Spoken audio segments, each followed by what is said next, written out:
Hey, welcome back to the 167. This week we're wrapping up our series, Tough Questions that Gardner Asked. We're going to be sitting here with Pastor Rick talking about why do we still suffer after we're saved. Welcome to the 167. 1, 2, 3, let's go!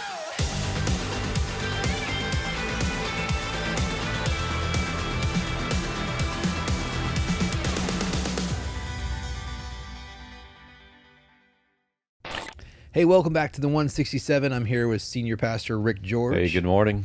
And we wrapped our series this week with Tough Questions that Gardner Asked. Yeah, so and just want to first to say thank you to everyone who sent in a question, and hopefully we answered the questions that you asked in a way that was helpful for you. Not that you agreed with our answer. That wasn't the objective, was not to answer it in a way that everybody agreed with it. Our objective was to listen to the questions and then give a accurate biblical response to that specific question. And I will say, from my observation, we were successful. We achieved the goal. We heard, we processed, we researched, and then we delivered an answer based on what Scripture says. So I think it was a good series. You can comment. Let us know if It wasn't. No. Yeah, click like and subscribe. No, you can comment. I think, can they comment on Absolutely. yeah. So if you're following us on YouTube especially, you can drop a comment below the video. You can like and subscribe on YouTube. Also, if you're finding us on Apple Podcasts or wherever you find podcasts, you can leave a review or a 5-star rating. yeah, so we'd love to hear what you think about the series, and if we accurately answered the questions that were asked. And so, we wrapped it up with the final message of being, why do all these bad things keep happening? I was going to say, what is kind of exciting is we sort of wrapped it, but there's actually, like when we were asked about the end times, it's like, oh, no, actually. Yeah, we're coming back. We're going to come back and preach a couple of series coming up that kind of expound on some of those questions. Exactly. So you want to, don't just tune us out. Stay tuned for those things. We'll keep answering questions. But yeah, you said this week we were asking at the baseline core of it is why does God let bad things happen to good people? Why does God let good things happen to bad people? It's the Bible verse that it rains on the just and the unjust alike. Yeah. And so what does that have to do with the character of God, and how are we supposed to deal with that? And I think one of the way the question was kind of worded, at least one of them we got asked a couple different ways, was, hey, I gave my life to Christ. Why am I still in the struggle? Like, why am I still, sad, or why am I still depressed? Like, why do I still go through these things? And so I just wanted to ask you, I think sometimes even in our adult lives, like somebody asked me the other day, they're like, what hobbies do you have? And I went, hobbies?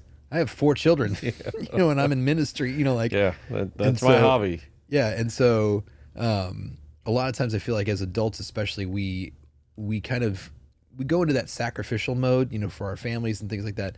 But, sometimes it's really hard to, balance like what brings us joy and what's like sleeping, like some people are like, I'm tired, I need to go to sleep. I'm like, what actually you need is refreshing. And so what is something that you do, or what are some things that you do to kind of stay in, that brings you joy, that brings you refreshing? So other people, that, to expound on that. So there are different types of people. There are people that when you're around other people, it just drains you. It's exhausting. It's like, I don't want to have to talk to another person. The other end of the spectrum are the people who are like, I am energized by being around people. Okay. And so, I'm a little more on that end of the spectrum where I enjoy people.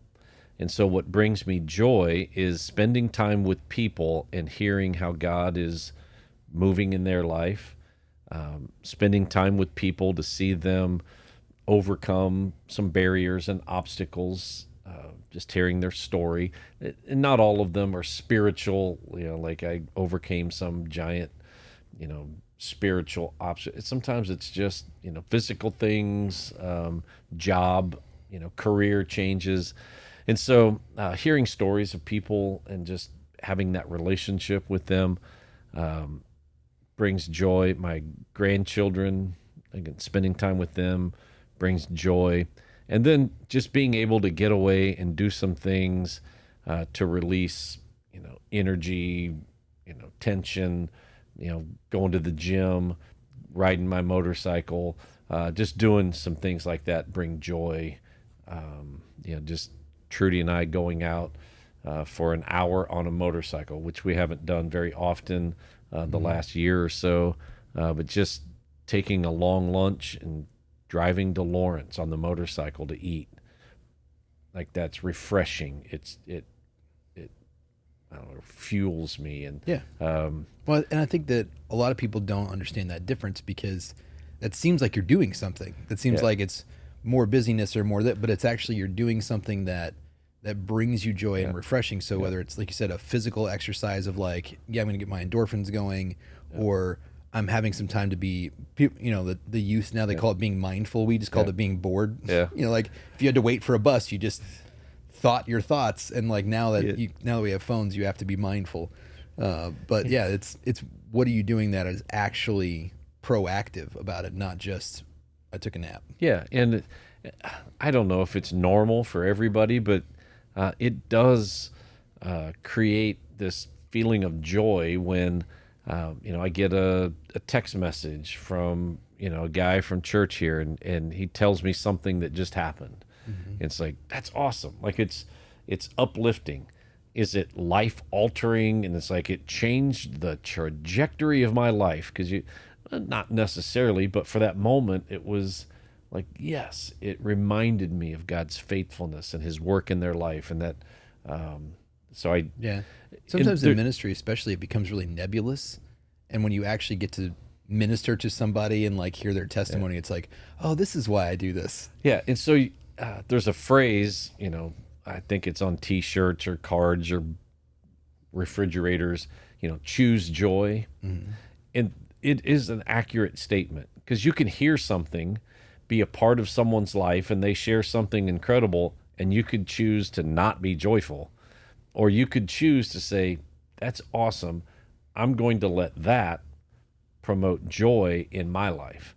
So there is an element of choosing to let the things that you encounter, have promote or produce joy in your life. So there is a bit of willful action in there. So Yeah, I feel that in my own life sometimes, where I was just sharing the story recently where I said that we were talking about in staff meeting, where it was like in different phases of my life, things change. You have kids, you get married, and it's like there's a new normal, and so I've had to sometimes prioritize something where it's like, oh yeah, I actually need to go do this so I can be refreshed over here, because I would fall into those traps where it's like, well, I can't go to the gym, I can't go see a movie, I can't go do this, I can't hang out with the boys, and do that, because if I do that, if I leave my wife at home with the kids, I'm a bad husband.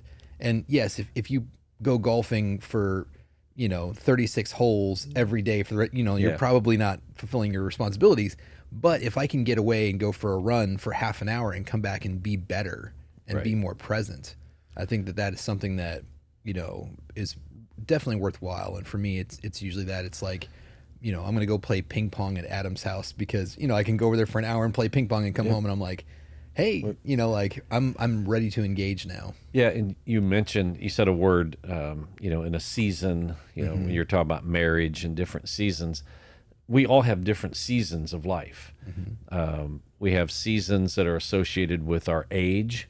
We have seasons that are associated with our children and wherever they are in their life cycle and what it requires of us.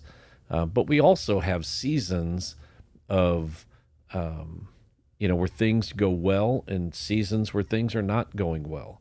Seasons where, man, you can't help but see all the joyful things that are happening. Man, it's just, I can't help but be joyful. And we go through seasons where it seems like there's nothing happening.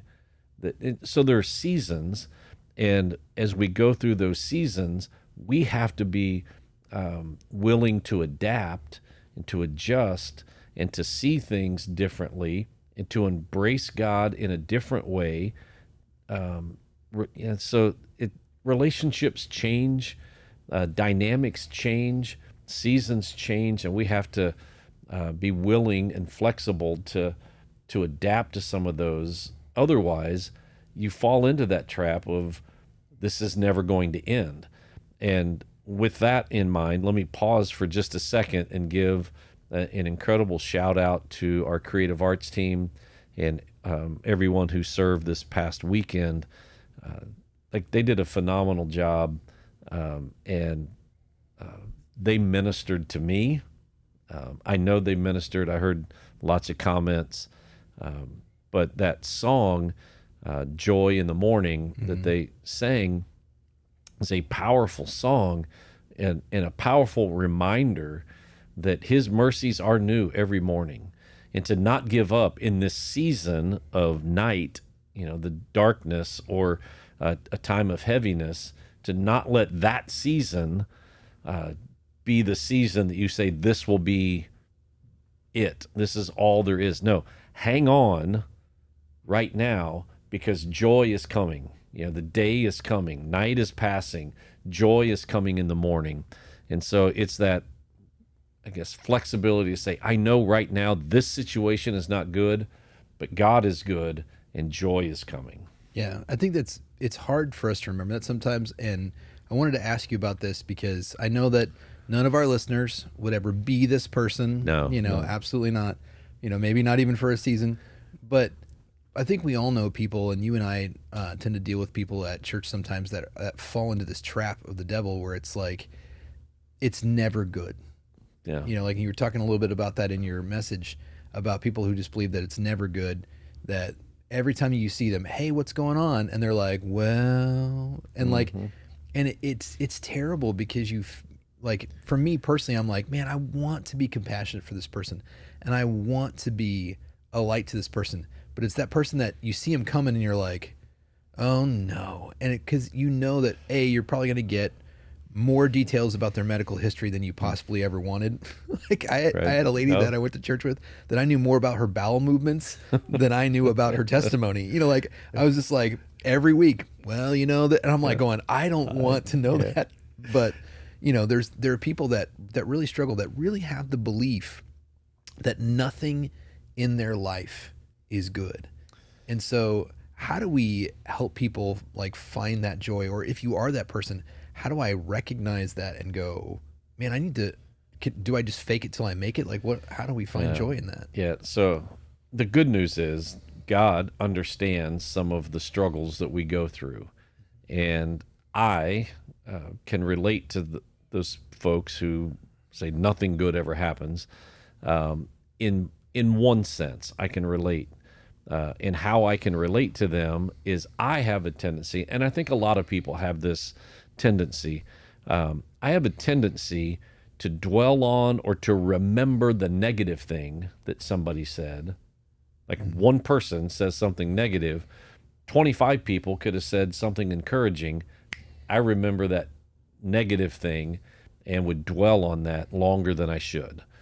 And so what happens if you don't willfully choose to think about, like Philippians 4, think about the things that are true and right and pure and honorable and lovely and worthy of praise. If you don't like intentionally choose to focus on those things, then it does become very easy, and it's an attack of the enemy to say, oh yeah, see, this is the truth. No, that's not the truth. But if you don't stop it, then and then you hear two negative things, and now everything's bad, and you spiral very quickly. Well, I think that's what, that term stealing your joy, because I see that a lot of times. We see it with people, but I think often, you can see it with children as well, where like my kiddos, like we'll go do something, right? And it's like, and it's one of two ways. One way, it's like something doesn't go their way right away. It's like, especially my teenagers now, right? Like when they're teenagers, you're like, we're all as a family going to go do this. Like, but I wanted to go with my friends. Like, no, we're all going to go as a family, and we're going to go actually do something fun. And we're going to do something that's, that normally they would have fun, but because it started that way, then they make themselves not have fun. It's like, I didn't get to do this, therefore they ruin the rest of their day thinking about it. Or, sometimes with them, it's like nine, like you said, nine things go really, like, we went to this thing and we had ice cream and went, like, we did this and this and this and this. And then on the way home, can we stop for more ice cream? No, no, no, no. And then the whole day was ruined. Yeah. Because they're not sitting there thinking, like, just recently, like our basement flooded with that big rain. Mm-hmm. And I was down in my basement, with my dad, doing the wet vac and like trying to salvage some of it. And I just sat there going, Lord, thank you that I have a home. Like, thank you that I have, like we obviously, one of our children have a bedroom down in the basement. And so we had to move her upstairs. And I was just like, but she wasn't sleeping in my bed. Like she went to her sister's room and the other sister had a bunk bed. So we moved them over, like we just rearranged them. And we're like, man, God, thank you so much that I'm living in a 1-bedroom house with 4 children. Like I have bedrooms that we can do this. Thank you, Lord, that nobody was hurt. Thank you that there's no permanent damage. And I just kept trying to say those, like, these are the 10 things that are going right now. Yeah, and again, that's choosing. Mm-hmm. Like we have that ability to choose. What are we going to focus on? And you could have dwelt, and there was probably an instant where it wasn't joy. Like, oh, look, I've got a flooded basement. I'm going to think, woohoo! Yeah, no, there was that moment when it was not good. And this is like, why? And all, like, I don't understand. If you stay there, again, it takes you further and further down. So you have to choose, and it's a battle. It's that battle of the mind. And you have to choose to say, no, this is terrible. Like, I don't understand this. Like, I wish my basement didn't flood. And then immediately you have to choose to say, okay, now what can I do now to get closer to God? God, how can I use this? What are you trying to teach me? Is there anything from this? And it's a shift of your mindset. So yes, there is and I think I said this, it's not, just the power of positive thinking. It's not just, it's better to think positive than negative. Like there is power in that, but that's not the solution. It's, I need to get my mind in alignment with God's mind. Mm-hmm. And in the grand scheme of things, some water in a basement, though it is frustrating and in some cases, I didn't lose a loved one. Yeah, it's okay. It's an inconvenience and it's frustrating and it's going to cost some money, but I have an awesome house. Yeah. Like, and we have the ability. So God, thank you. And you can take that as an opportunity. And that's what that scripture is saying.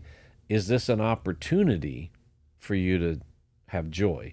And for some people, again, it's not. And that's why in my message, I said, everybody faces problems and trials. There's nobody that goes through life without having to deal with some kind of problem, some kind of trial. Some people more, some people less, but not everyone chooses to stop and say, okay, I'm going to choose to use this as an opportunity for great joy. Well, and it's interesting because, like, in that process, of course, I had to deal with insurance. I had to deal with somebody that was coming over to do the demo work, and then a friend of mine that ended up doing the repair. And I tried to be that guy where it was like, the insurance company tried to deny my claim at first, and I'm like, hey, buddy, I love you, and I'm not going to yell at you over the phone. I just want to, and just walk through that with people. And like, I had the other guy that actually came to do the demo, he was like, he started asking, what do you do? And I got to be with her with me, like, oh, I'm a pastor. Here's the church I go to. I'd love for you to come to church. But there's just so many things that, like you said, it's their inconvenience, but there are people that go through real tragedy. They're losing a loved one. It colors their life. And that's a very hard thing to choose joy in. But I think that some of the times, like you said, rather than choosing joy, we're expecting someone else to choose it for us. We're expecting someone else to do something that snaps me out of it, or we put that expectation on God. And that's really, I think, where that question comes from of why does God let bad things happen to good people? It's not why does God always deliver me through this? Mm-hmm. It's why doesn't he'd make that choice for me? And that is, that is something that you're going, if you can't choose that for yourself. Yeah, it's the reality of life, and I don't have a good answer for this. But the reality of life is, yeah, some people have to deal with a lot more tragic things. Yeah. Everyone is going to deal with tragedy at some point. It does appear that there are people, it's like, this happened, then this happened, then this happened, and and it's like, man, it's just, the hits just keep coming. And we look at that and say, wow, that's really unfair. And I don't have a good answer of why some people, it feels like, man, it's just one after another, and other people, it doesn't seem as tragic or as often. And the problem with that is when we start playing that comparison game, and that's a losing game every time. Absolutely. It doesn't matter what you're comparing, and I mentioned that you're going to lose the comparison game almost every time. Well, nobody usually is prompted into that game to go, man, I'm just killing it. Like that poor schlub over there. Like I'm just like, that usually is not what prompts No, us into the comparison game. yeah. It's not gratitude. No, it's the other side. And so it's, look at them. Like they're doing worse things than I'm doing, and yet I'm suffering through this and this and this, and it's not fair. And man, I wish I had a great answer for that. And I don't. It's just, you have to see your circumstance as your circumstance. Your life is your life.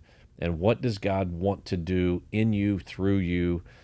How is he guiding you in this process? And will I choose joy regardless of what's happening in my life and not compare it to someone else's life? It's hard. Like it's something we all struggle with, the comparison, but it's a losing game. My brother challenged me to this recently. I think he was preaching about this to his congregation, but he asked me, he goes, can you think of one time that doubt wasn't related to circumstance? And I was like, what?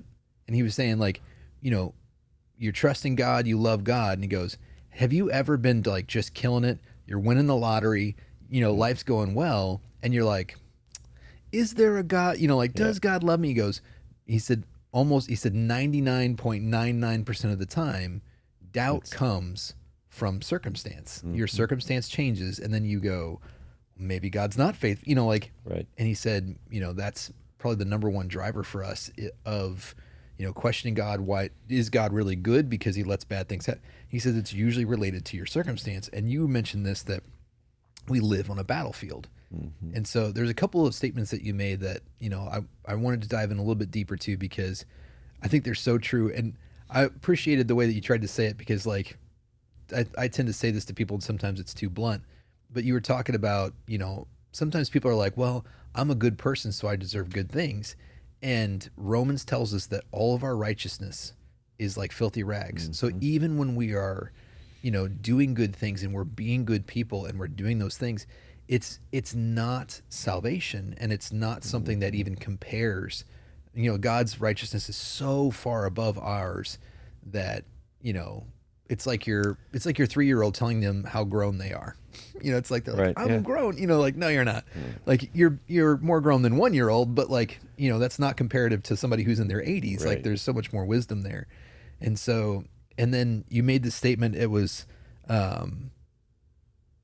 that it was that there are no good people. Like, and so really just sinking into that, I'm going, a lot of times people, I think I shared this before, where like very often when I pray for women, they will come up and say, I just don't feel like I'm enough. And I'm like, the reason that lie is so potent is because you're not. Yeah. Like that is actually true, but Christ came and he is enough. And so when you rely on him, then you become enough. And so, when we're looking at that, sometimes it's hard for us to translate, what's our circumstances and what do I deserve because I'm a good person, and what is actually the consequences of my actions versus what is God putting in my life. Why is that so confusing for us? Yeah, and it does, I think, hinge on that premise, whether you see yourself as a really good person. Like, I'm just such a good person. I don't know why this bad thing happened to me. It's like, well, yeah, first of all, that's not an accurate statement. And yesterday, somebody stopped me and said, he said, man, I was thinking about the message from Sunday. And he said, I was with you. Everything was going good. He said, then you just like drop the mic and you're like, there are no good people. And he said, it just kind of hit me that, wow, that is accurate. So we're all, There are we're all, redeemed people, yeah, but like, we're not good people. no. And there are people who do a lot of good things. That does not make you a good person. We are born into sin, and the only reason we have any goodness in us is because Jesus paid the penalty for our sin and brokenness. He took all that and he gave us a new spirit. So that's the only reason we have any goodness in us, not because we're good, but because he is good. But if you approach life from this idea that, well, I'm such a good person, nothing bad should ever happen to me. Well, when something bad happens, well, that's devastating and it's not fair because I'm good. Right. Which, like I said, is, I think, sometimes the insulting part of that, because you think, well, something bad happened to me, therefore I must be a bad person. Yeah. Like, it's with the association between those two things, it takes you to weird places. Like, I talked with couples, like, because it's part of our story. I know it's part of a lot of people's story, but like miscarriage, that's the first thing that you think of is, Lord, what did I do? Yeah. And it's like, because if something bad happens to me, it has to be because I'm a bad person. It has to be because I deserved this. And if I don't think I deserved it, then I think it's unfair. And it's like, those two things are sometimes completely disconnected. Like, sometimes those two things are, a drunk driver hit that family, not because the family did anything wrong, but because that person decided to drink and get in their car. Yeah. And that is, there's no good answer. Like, there's that fine line of, did I do something wrong? Well, maybe I did, and this is a direct consequence. And maybe I didn't. And like, this is not because of my direct sin. And how you view that often determines, how you process and allow joy, an opportunity for growth and an opportunity for joy. I don't have any scientific evidence, any statistical numbers. I just know from experience, a great number of people wrestle with the idea that when something bad happens to me, it's because of something I did in the past and God is punishing me. There's a direct correlation. I think that's a weapon that the enemy has used to try to kill us and destroy us. It's a lie. And that's why we have to continually process through that information and say, is this true? Is this right? Is this honoring to God? Is this accurate? Is it biblical? And if it's not, then I'm not holding on to it. Which you touched on this in your message, which I always appreciate, is this really fine line of, consequences versus, punishment, where it's, like you said, of going, well, it must be because I was a bad person and therefore this is happening. I'm going, well, if you, if you rob a bank and then later on, 10 years later, you get caught and you go to jail and you're like, is this because I was a bad person? Well, it's because you opened a door to that in your life. And I'm going, yes, I think that if you are engaging in certain sin, you are opening yourself up to consequences and even spiritual consequences of temptation and things like that. And, those are all things that, yes, that can have some real world consequences. But if God has punished Christ on the cross for your sins, why would he punish you again? Like, why would he come and say, Jesus paid for your sin, but also now I'm going to, cause a miscarriage. I'm going to some way punitively damage you. Yeah. Now you have to pay again. And again, the payment never ends. That is not God. That is not God's heart. That is not God's character. And so anything apart from that is a lie. And so we can't believe that. But the enemy, did you know he's deceptive? Is that who knew? Yeah. So it's not obvious, it's deceptive. And there's elements of truth, like you said, that are woven into the lies where, oh yeah, did I do something wrong? Well, yes, I did. So therefore it means that God is punishing. No, it doesn't mean that. So are there consequences? Yes. And that's why I said, like, if you've done some really dumb things, don't blame your stupidity and the consequences of that on God. Like, don't put all the burden on him. It's like, no, I've made this bad choice. There's some things I got to deal with. Well, we talked about this in an earlier series too, but I heard a different pastor try to explain this. They said, imagine if you're a hostage and somebody comes in, they unlocks your change and they say, hey, your ransom was paid so you can leave. And one of the guards goes, no, it wasn't.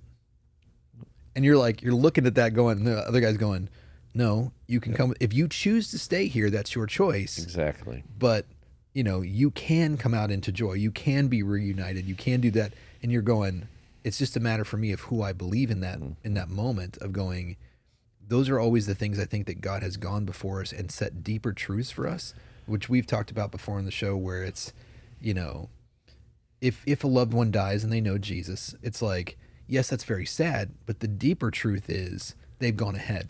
Yeah. And so, but that's, in the moment, that's us going, I can either think they have gone ahead and I'm going to see them soon, or I can think, woe is me, I'll never see this person again. And that happens in so many different parts of our life. But like, there's always that deeper, like, truth that it's not in our flesh though, and it's not in our daily sight, and it's hard to believe. And so ultimately, and I do want to communicate this, because there's a lot of confusion, and I had a couple of questions from a statement that if it's not good, then he's not done. Right? So that's the lyrics of that song that we sang, and it's from Romans 8:28 that God works all things together for the good of those. And so in saying that, like, I just want to clarify, it does not mean that in your life, everything that you experience is eventually going to be a very good thing. What it means is that God is working all those things out, and in the end, it will be good. And in the end, it might be when you pass from this life to the next life and experience the fullness of life. Real life is found in him, and you then experience that because of all of this that took you to this place. And we realize how temporary it all was. Yeah, and all of the people that were impacted, that all these good things that are the result of all of the bad things, the trials and the problems. Otherwise, you look at the disciples and you think, well, there wasn't a lot of good near the end of their life. Like, there was a lot of torture, a lot of brutality and death and getting heads cut off. That doesn't seem good, right? But God works all those things together for the good. Right. So ultimately, it was good. The whole was good. And so sometimes we think, oh, this bad thing is going to equate to this very good thing that's coming up right after it, and it might not be right after. It could be in eternity. It could be right after. Right. Christians getting thrown to the lions in Rome is not good. No. And for individuals, and we have this principle here that I just got done teaching step 1 again, so it's fresh in my mind, but we always talk about we church, not me church. And so it's we kingdom, not me kingdom, right? It's, yes, I'm going to go to the lions, and they talk about how the Christians rejoiced in that. And they said that they did that in such a display that people were jumping out of the stands and saying, I want to follow Christ too. And it's like, you don't get that without the former. And I don't think that God was sitting up in heaven going, you know what I want to do?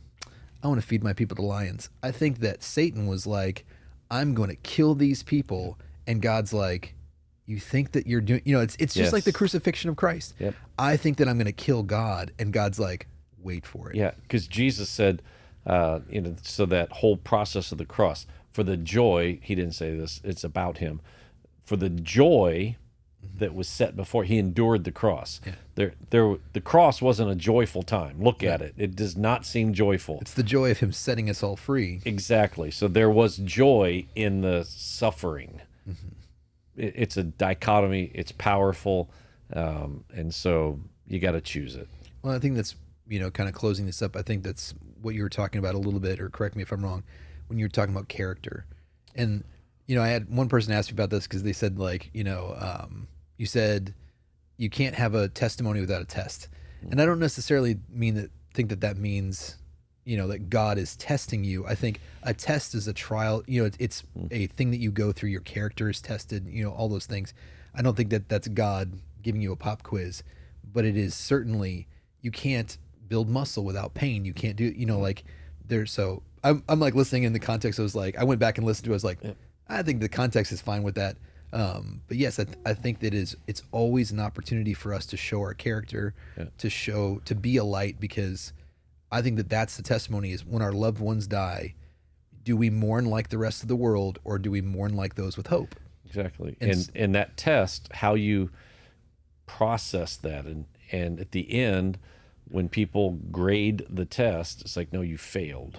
Mm-hmm. Like, you were angry, you became bitter, you walked away from God, or like I chose joy and I got better and I'm using it as a way to help other people. That's, that going through that testing time and making that a part of your testimony. Yeah, that's good. Well, we were so glad that you guys joined us for this series. If you want to go back and rewatch it, it's worth that. It was a great series, had a lot of fun. Yeah. So you can do that on newlifegardner.com. You can, if you're following us on our 167 YouTube channel, you can actually find links to go to our other main YouTube page and watch those messages. Next up, we have another great series called Burn the Ships, and it's going to be a lot of fun. So join us on Sundays at New Life Community Church, or catch us here online on the 167 or on our regular YouTube page. We'll see you guys next time. See ya. If you enjoyed this episode of the 167, make sure you like, subscribe, follow, get notified, leave a 5-star rating and a positive review. Tell all your friends to listen as well. Make sure you go over to newlifegardner.com and check out all that we have to offer as a church, and check out our messages online as well. Thanks for listening.